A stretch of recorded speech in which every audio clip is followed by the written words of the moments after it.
আসসালামু আলাইকুম রহমতুল্লাহি ওবারাকাতু। তো কাঙ্ক্ষিত ভোট শেষ, ডিক্লারেশনও শেষ। গোপালগঞ্জ নিয়ে অনেকেরই অনেক মাথা ব্যথা বা অনেকেই তাকাইছিল গোপালগঞ্জে কি হয়। গোপালগঞ্জবাসী ভোট কেন্দ্রে যায় নাই। 2-3% যে বিভিন্ন দল মিলে 5% বা 7%, কারণ গোপালগঞ্জ বলতেই 100% তো আওয়ামী লীগ না বা 100%ই নৌকা মার্কার সাপোর্টার না। তো সেই ক্ষেত্রে 4-5-7% যারা ছিল তারা তাদের মত প্রকাশ করছে ভোট কেন্দ্রে যে তারা তাদের স্বাধীনতার মতো তারা তাদের ইচ্ছা মতো ভোট দিয়েছে।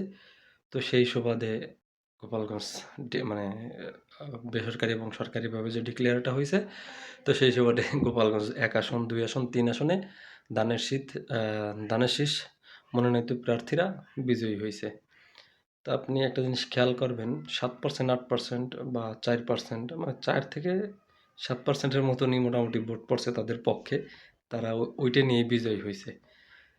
তো এই ভোটে অন্তত এইটুকু বোঝা গেছে যে যদি 4% ভোট বিএনপির পক্ষে পড়ে, আর ধরেন আর মোট টোটাল যদি 8% ভোট পড়ে, তাহলে আর 4% বিভিন্ন দল মতভেদে আর 4% বিএনপির, তাহলে 8% বা 10%, তার মানে 90%ই নৌকা নৌকা সমর্থন প্রার্থীরা বা নৌকা সমর্থন ভোটাররা, তো তারা ভোট কেন্দ্রে যায়নি।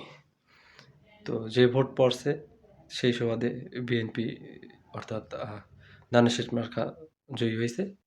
এডি শেষ, তো এডি সবাই জানেন। আল্লাহ হাফেজ।